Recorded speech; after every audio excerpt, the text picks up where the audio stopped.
no one can match you. I mean, I have been catfished a few times. Hey, Mo, it does. Online Gloria. I'll kill you. Also, I love you.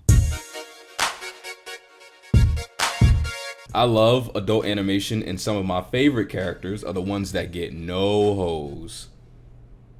Representation matters. We've seen a lot of characters like this, and I felt like there were some patterns worth analysis. And I tried to write a 10-minute video on it, but I couldn't shut the hell up, so here we are. So for this video, I wanted to talk about the concept of the adult animated loser character, examples that I grew up on, like Mo Syzlack, Dr. John Zoidberg, and the dauterive, the bulldozer, and how Teddy from Bob's Burgers is probably the most progressive example of this type of character.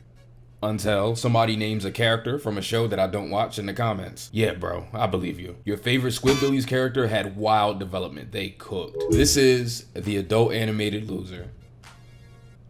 Insert loser baby from Has-Been Hotel. Yo, man, don't be dissing Squidbillies. I watch something, therefore nobody can make jokes about it.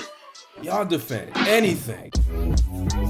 This ain't televised, they telling lies, but promise I won't. We've been patronized, they taking lives, I'm on my way home. Relax my mind about half the time I'm watching cartoons for knocks, how I'm locked in my room. Of course they resemble my skin when I watch too. Hypnotizing, tannic, how I frolic through the vibes. Okay, dreaming mama's proud as if she looks through Penny's eyes. I'm a man of the house like Oscar. With a Steve, I believe need Oscar. James Earl, when I speak, I'm a Fossa. Gotta swerve in the streets, never block us. I go, feel more, just try to make you feel more. Through the halls, I felt scorns. Looking at me, cause I don't like what you like, you feel torn. Should've smacked your light slick back, you ain't seen pimpin' before. For the stars, I shoot pimpin', no boy, you best set the score.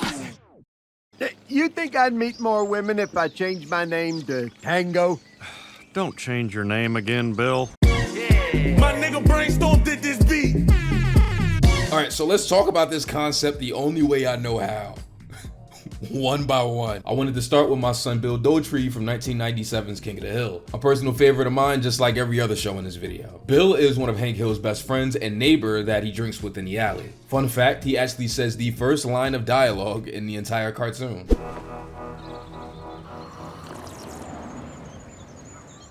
Yep. Bill is divorced, sloppy, sad, dirty, lonely. Definitely has the least going on for himself than anyone else on his block, including the white guy that thinks this Native American kid is his biological son. The vast majority of Bill's stories, even the ones that end more so in his favor, all revolve around him being some layer of pathetic. When he stayed dressed as Santa Claus for several months because it gave him positive attention. When he thought all of his shortcomings could be explained away by some experiments that the government did on him while he was in the service, only to find out that it's pretty much all his fault. And they do not let up in that new revival season. Hank and Peggy leave for 8 years to go live in Saudi Arabia. When they get back, literally everyone has done something for themselves except Bill. In fact, this nigga pretty much regressed. It's honestly ridiculously sad. Look at the bulldozer. I finished Netflix, Hank.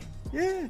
Did you know that when you get to the end of Netflix, you get something called a wellness check? Nigga watched BoJack. The new season also gave us this gem where he lied to that black barbershop, said Peggy was his wife and Hank was the sad sack of shit. Bill dapping up black people is next level hilarious. MLK fought hard as fuck for shit like this. Bill, in more positive examples at least, is more likely written as sort of a useful loser. Someone who lives this life and can't quite get himself on track in a meaningful way, but is always there to lift a different character up using his knowledge from his own experiences. The example that comes to mind is in season 6's Dang Old Love, which might be my favorite episode title in the entire cartoon, second only to the episode directly before this one. Suge Knight. This one isn't really about Bill and it's kind of a footnote to my overall point, but I thought talking about it would be a great way to articulate the kind of guy that he is. In this one, Bill falls for a woman that he sees running on their block and is desperate for her attention. Look, in a perfect world, we could both be married to Peggy, but this is reality and I have to find someone here. But Boomhauer swoops in and takes her. Whenever I think of this episode, I think about how Boomhauer just takes women into his crib, and once the neighborhood hears the same exact song every time, they already know that he's fucking.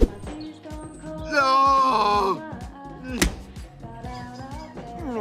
And it's funny to me because I know this song as the sample to Stand by Eminem. And I was a kid when that song came out, so the two are forever associated in my brain. And frankly, fucking anyone To stand should be illegal. Is no way you this horny. I can see the old heads commenting now. Oh, you're so young. How could you not know the original song first? I was born in 97 and that was almost 13 years ago. You ever thought about maybe you're just old? Bill spends a lot of the episode mad at Boomhauer, childishly fighting with him, even trying to holler at the woman in his own way. This nigga got like negative game. Or what are the kids calling it? Riz?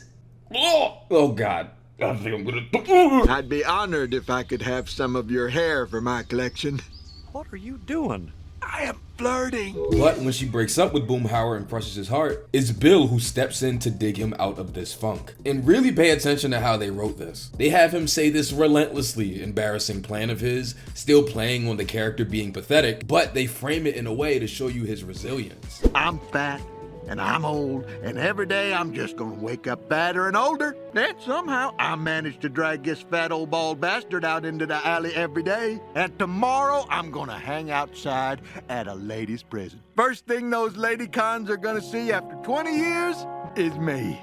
Will I get one? Experience says no. Will I be out there next month? If I'm alive, you better believe it. You gotta get right back up on that tanning bed, slip into a tight t-shirt, wash off some of that cologne, and get yourself out of that tunnel and into some strange woman bed! Oh yeah, man. Yes, that's right! Yeah. Man, if you are not tapped into King of the Hill, you are genuinely wasting your life. The actual Bill story that we need to be talking about is season 7's Made in Ireland. In this one, Bill starts to date Khan's old ass mama, and all hell breaks loose. I will be gentle, if I may demonstrate. No,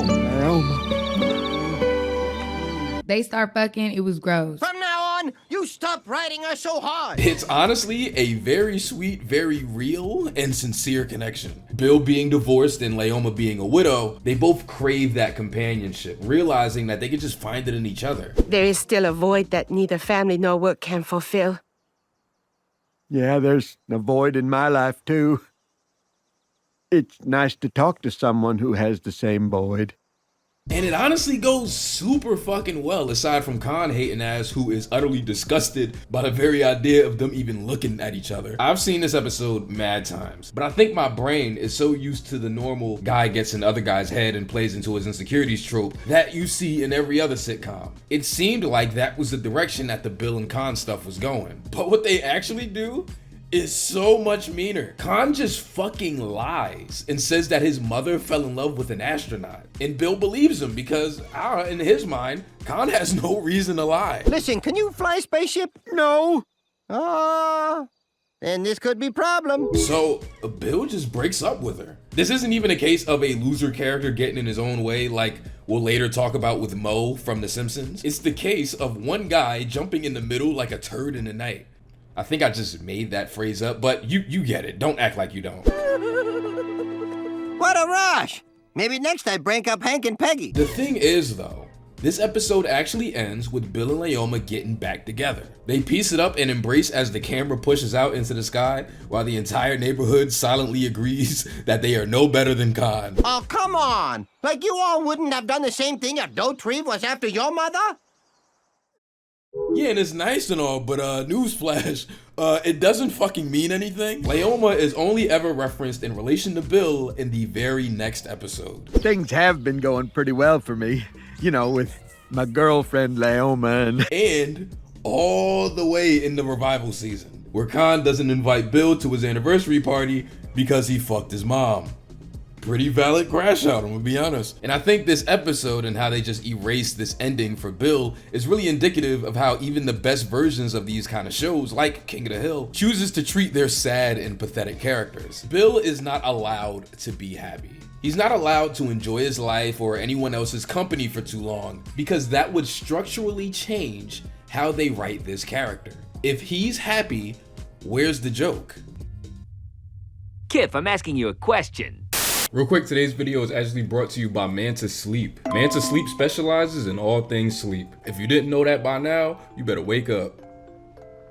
Wait, sleep masks, pillowcases, heating pads, white noise machines. If it can help you sleep, Manta Sleep has some sort of variation on it. My personal favorite is that 2nd gen sound mask. This thing is the truth right here. Turn up. Complete 100% blackout with 24 hours of battery life that you could use to listen to music, a podcast, or even a compilation channel. Just saying. It's Bluetooth, extremely comfortable. The ears are adjustable. It's a vast improvement from the already fire first gen version with 20% more battery life, improved fit and breathability. Get yourself a pair now and you are guaranteed the best sleep you've had in a long while. I promise you will be so well rested. You will never yawn in casual conversation again. Oh, you should look her up.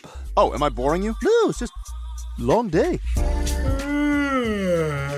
Visit the Man to Sleep website and use my discount code in the description for 10% off. That's mantosleep.com using my code in the description to get 10% off.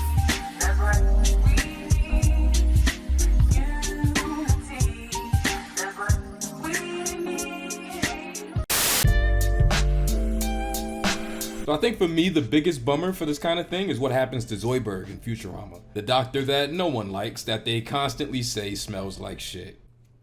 Well, this is normally where I do a like me joke, but if there's one thing that I'm confident about, it is that I do not stink. At worst, I smell like decently priced cologne. The penultimate episode of Futurama's Comedy Central run is called Stench and Stenchability. I know watching Meanwhile kind of feels like a hard closing of the book that they had to work around in a slightly sweaty way to bring the show back just to do a couple of alright seasons with some bangers mixed in there. Some of these are pretty good, don't get it fucked up. But if Meanwhile feels like a hard end to the cartoon, Stench and Stenchability is just further indication that they had no intentions on bringing the show back, because they closed the fuck out of Zoidberg's arc.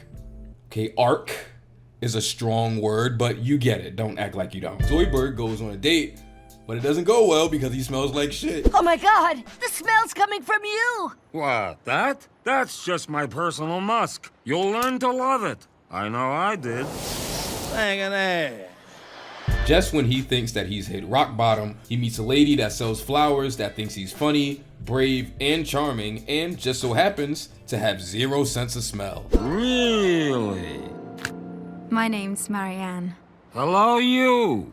They start fucking, it was gross. And it probably stunk too, huh? Back when me and my friend Johnny Two Cellos were doing our adult animation podcast, Cartoons That Curse, we very quickly reached the conclusion that Zoidberg is by far the best person on the show. Not best character, but best human being. Never operating purely for self or malicious reasons, never deceiving someone for personal gain. Everything that he does is with the purest intentions. I think that's why they let every character make fun of him so much. All the hurtful language going towards the character that has love for everybody, like Butters on South Park. When he realizes that he could give Marianne an operation that could grant her her sense of smell, Fry immediately warns him not to tell her about it, because then she'd actually smell him and dump his dirty ass. And Zoidberg agrees for deadass like 30 seconds, because all he needed was a montage and to hear her talk about how bad she really wants to smell, and he just knew that he loved her so much that he had to give it to her, whether she comes out of it liking him or not. This is such a quick character turn, and it makes so much sense for who Zoidberg is. If this were a story about Fry or Leela, the entire second act and half of the third act would have been about them grappling with what they should do. But with Zoidberg, it's not even a question despite the possible outcome. May I have one last kiss? Oh, there'll be lots more.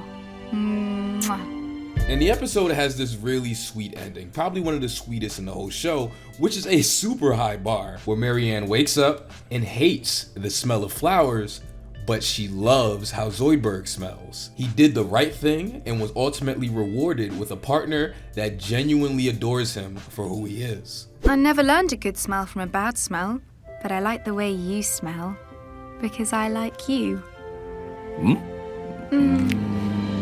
I'm pretty neutral when it comes to new Futurama, I'd say. They've done a couple really cool concepts and pushed some characters in a few interesting directions, like Kif and Amy having their ugly ass kids, or Fry and Leela moving in together. But then they just completely regress some others in pretty annoying ways.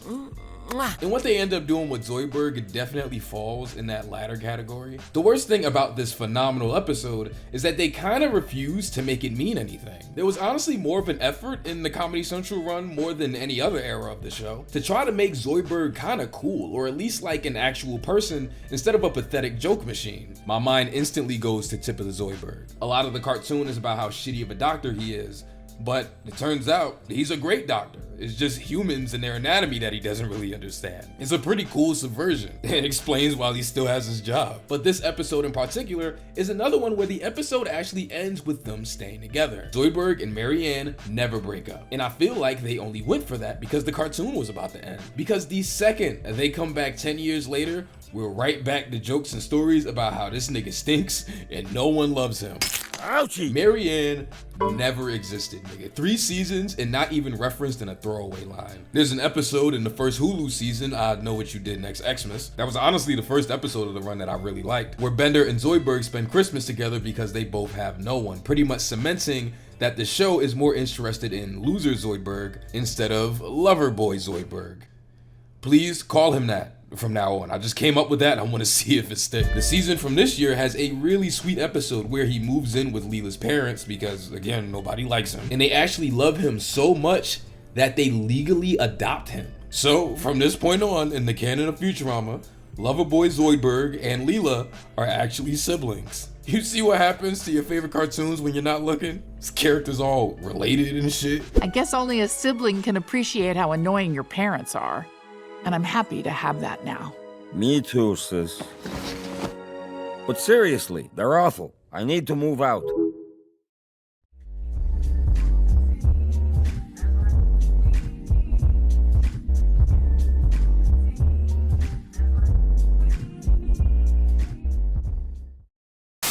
Hooray! Zoidberg's turn to watch TV.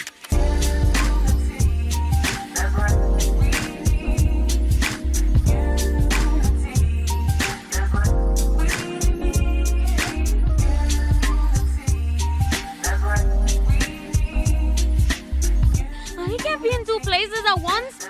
I've tried it before. It's really good.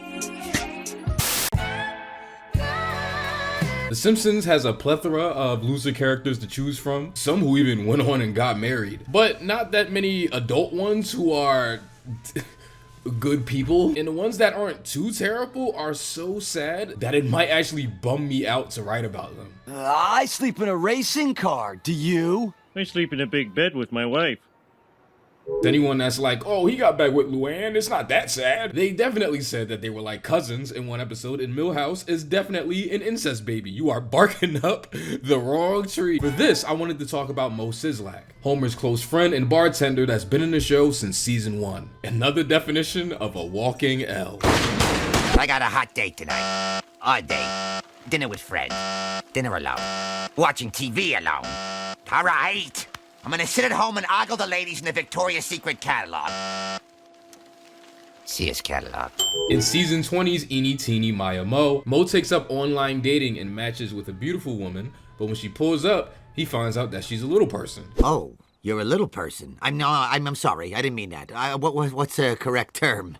Little person. Whoa, look at me being polite. Mo and Maya are very cute together. You see Mo light up more here than you do in any other episode of the show, including other ones where he goes on dates. Would you look at me? I'm the happiest bartender in the world.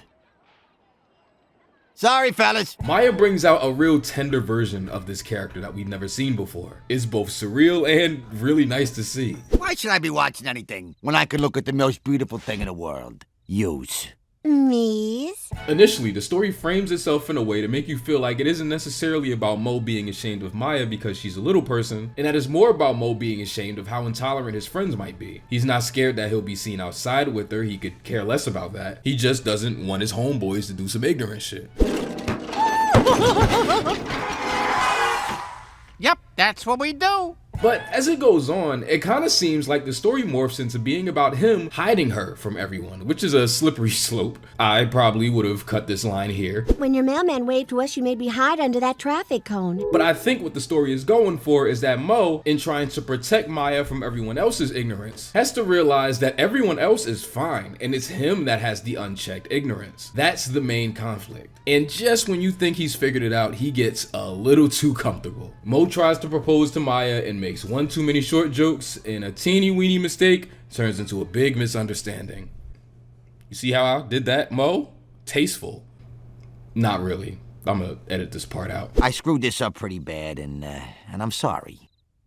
How long do you people remember things? Get out. Mo, devastated and wanting Maya back, actually goes to the doctor to see about cutting his legs short in order to be Maya's height, but she explains to him that this isn't even the actual issue. Matter of fact, the fact that he thinks that this is the issue is indicative of the actual problem. I don't want someone who sees me as short. I want someone who just sees me as beautiful. The episode ends with the two characters not being together, which definitely sucks, but it's a little better than just leaving them together and acting like Maya never existed. And this ending results in this really fucking sweet moment between Homer and Mo. You went from sitting on the sidelines to getting in the game. Sometime when you least expect it, you realize that someone loved you. And that means someone can love you again. That'll make you smile. There are actively people who will try to convince you that this cartoon hasn't been good for 30 years. Whatever, man. I hate how y'all watch cartoons. After this, Maya was just a distant memory for people who actually brought that fucking god-awful season 20 anniversary DVD where you can't even take the DVDs out the damn sleeves. Oh boy, Matt Groening drawing his characters off model. Can't get that on YouTube for free. Who needs audio commentaries? Oh, by the way, I was being sarcastic.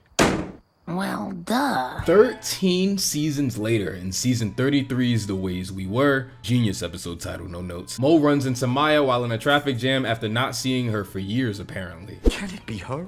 After all these years? Please keep in mind that Maggie is still 1 year old in both of these stories. Every day since you left me, I've written you a letter. Really wish I had gotten your address. You were literally at her house at least twice in that first episode. Do you not remember that? It's just, you flash back to it right before you said this line. It's kind of wild, despite what the title implies, that Mo and Maya stuff is like the super B story. So much time is dedicated to this decent enough story about the Simpsons finding out that their block thinks that they're shitty neighbors and fixing that to the point that where they're loved too much. There's some funny stuff in it, but I'd be lying if I said that the Mo stuff wasn't significantly more interesting. Will you be godfather to my baby? Let me see it. Ugh, pass. Basically, Mo and Maya get back together, they move in with each other, and we focus on Mo, really paranoid that he'll get heartbroken again. You're the only guy here who knows how to hold on to a woman. What is your secret? How do you keep Midge? Well, it helps if you get them pregnant. That's true. But ultimately, it actually ends with him proposing to her and she says yes. And just last week in season 37, Maya appears at the end of the episode when all of the men are greeted by their wives, implying that they actually did get married and are still together today. The Simpsons is an extremely annoying show to talk about online because it just feels like everybody just has this burning need inside of them to either tell you when they stopped watching or that they need to let Julie Kavanaugh retire like they got a fucking gun pointed at her or something. But I remember when season 20 came out, I remember not liking it that much as a kid. But that first Maya episode is so sweet on a rewatch. If you approach it with an open mind and go back to some episodes that you may have written off based on when they came out, I don't know, you might have a good time. I highly recommend going back. They're not all heaters, obviously, but there's some real gems. That season 33 episode's pretty good too, but it's not really a part of my point because I knew it already. That's true. Who'd have thought such a little woman could make me feel so big?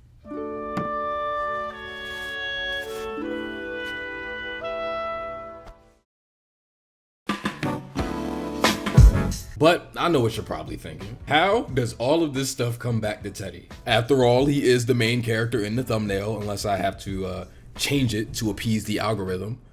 This is a nasty job. No way an adult with a college degree got paid to make this. Bob's Burgers is a cartoon about a family that runs a burger spot, and Teddy is the pathetic, divorced, and socially awkward family friend that shows up every day at lunch for a burger and kinda never leaves. In season 5, we learn that he has a crush on this very rich widow named Helen, who I think is pretty. I don't know, I want to say she got ass, but they all just kind of look like stringy noodle Muppet people. Helen, me sleep in your room? On the floor though, right? Not on the floor? In the bed with you. Okay. Spooning. Sure. You want to be the big spoon? You want me to be the big spoon. Wow, I hadn't thought of that. Teddy's one-sided romance with Helen was as typical as you can get for this type of cartoon character. Teddy goes out of his way to be nice to Helen and to cater to what she needs, not only because he's a nice guy, but in an effort to show affection that it is very clear that she will not reciprocate. We first hear about Helen in a season 5 episode called House Trap. It's low-key one of my favorite episodes of the cartoon and pretty much confirms that Helen Def killed her husband, like no question. But it also establishes that Teddy definitely likes her and the Belchers know. Does she drop things in front of you so you both have to bend down and pick them up? Sometimes we have tea on the deck and just talk for what feels like minutes. I honestly feel like any other cartoon would have dragged this stuff with Helen out, but they kind of give up almost immediately. Her second appearance is literally her last. Helen is a bit more, I don't know if mean is the right word, more impatient this time around. She clearly doesn't give a fuck about Teddy. Not that she did before, but it's like super overt this time. But Teddy also meets Kathleen, a woman from Ireland in this episode, and the two naturally hit it off without even really thinking about it. I'm Kathleen, by the way. Me too, yeah. No, you're Kathleen, I'm Teddy. Linda and Tina kind of get into a shipping war over if Teddy should be with Helen or Kathleen. They spent a whole episode talking to both women to kind of gauge which one would actually consider going out with them. You know who's never had an STD? Teddy, pretty sure.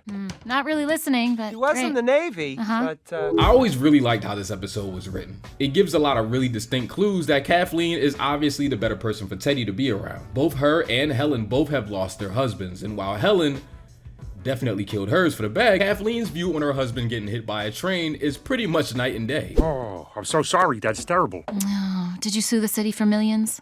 You Americans. Suing for millions isn't going to bring him back. Plus, he loved trains. When Teddy's life is in danger, hanging on for dear life from an elevator while trying to get an old antique for Helen that her husband used to own before she killed him, Helen is significantly more concerned about that than his well-being. Whereas Kathleen is just as concerned as the people who've spent every day with him for 9 seasons up until this point. If the elevator keeps going up, my netscape could fall off and break. But if the elevator doesn't go up, then Teddy will fall? But there's a chance he might not fall, and that's just a risk we'll have to take. The episode definitely ends with the door closing on Teddy and Helen, but not on him and Kathleen. Since then, it honestly seems like she's referenced or shown every other season, each time showing a little progression in her and Teddy's relationship. And through this, we start to see a change in how they write Teddy. Teddy's still a weird guy. He's still a funny guy that doesn't quite stop getting beat up by the world around him like the rest of the characters in this video. They never alter him to make him happy with Kathleen. Instead, stories revolve around this man who overthinks everything, trying to make sure that he can hold on to what may be the best thing that ever happened to him, and what happens when he gets in his own head. And the best thing about it is that it always works out. Kathleen invites Teddy out to the movies in season 11, and him and the Belchers theorize how he can bring food into the theater since it didn't go well when he tried to do it on his own. Sir, you aren't allowed to bring outside food into the theater. Sorry. Nigga soft. In Comet E of Errors, I gotta say it like that, otherwise it doesn't read as a pun. Teddy asks the Belchers if they want to join him to watch a comet, only because he was gonna ask Kathleen, but she was visiting her aunt. However you say it, let me know in the comments and I will pretend like I really care and that this isn't just engagement farming. But the next time we see her physically is actually about 10-11 episodes later. In The Show and Tell Must Go On, Teddy is getting ready to watch a hurling game with Kathleen. She likes watching people vomit? Hurling is a sport, Gene. Sports? I'd rather watch people vomit. Showing some really strong continuity too, since she actually brings the sport up in her first appearance back in season 9. What sport are you watching here? What is this, grass hockey or something? People polo? People polo? No, it's hurling. Teddy doesn't quite get hurling, which I don't think I do either. And he's really hung up on them needing to enjoy the same stuff, so he gets in his head about it. But Kathleen lets him down in a very casual Bob's Burgers way. Teddy, I think it's fine we have different interests. I like learning what different stuff you like. And I already know about what stuff I like. I don't even like some of the stuff I like. And most recently in season 15, Teddy stresses over picking up Kathleen from her colonoscopy, really focusing on trying to make sure that everything's perfect for her so that she's comfortable when she sits in his car. pretend like I played a clip from the episode here. So if I wrote this video in the way that I hope that I did, you probably understand why I paired all of these characters together and what the point is that I'm trying to make about the growth and evolution of the adult animated sitcom. If you don't tell me, I'm about to explain it. With the exception of like Mo, these characters are all men that you'd probably want as friends. They're slightly annoying, a bit needy, dumb, and I think there's jokes about literally all of them canonically smelling like shit. But they're sweet, they're loyal, they'll do anything for their friends and consider them family. These are good men when you actually break these characters down, but the average fan just thinks about how funny it is that they don't get pussy. Stuff like this, all this depth and character growth is almost exclusively for hardcore fans, the people who watch these shows and care about these characters. It's rewarding to see a character that means something to you, that never wins, actually get a couple small victories every once in a while. Bob's Burgers is the newest out of all of these shows, which is a very funny thing to say about a show in its 16th season. But because of being newer and not being the first show that the creator show ran, I think it took the time to really look at the landscape of adult animated sitcoms and really see how it could evolve the genre. Teddy is helpless like Mo, he's a little overbearing like Loverboy Zoidberg, and he's divorced like Bill. And while the show definitely uses all of that for laughs, I think that they realize that treating your secondary cast members like real people is just as important as treating your main characters like real people. And it's just as possible to keep what truly makes a character fully themselves, while also evolving the kind of jokes that you tell with them. All of these shows are currently running right now, which is kind of cool, and in all honesty is also kind of bleak. And I think of all of them, except maybe like King of the Hill, have taken very small steps in that Bob's Burgers direction, with Mo marrying Maya or Loverboy Zoidberg getting a new family. That is quote shifts that actually allow these characters to be happy, because these shows will definitely end one day, and everyone deserves a happy ending. Alright, well, maybe not everyone, but you get it. Don't act like you don't get it. That's true.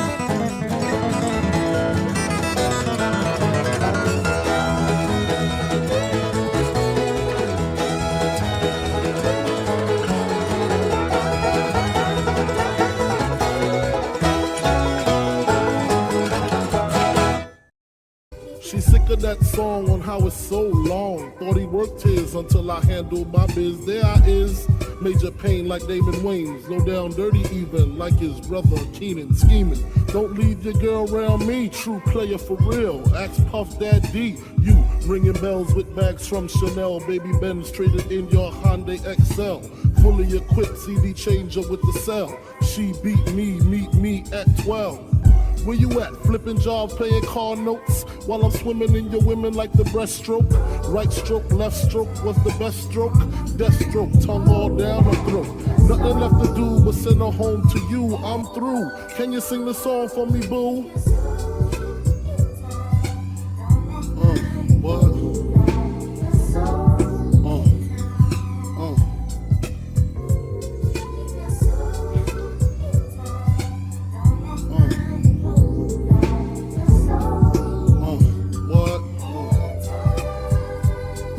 So what's it gonna be, him or me? We can cruise the world with pearls, gator boots for girls. The envy of all women, crushed linen, Cartier wristwear with diamonds in them. The finest women I love with the passion.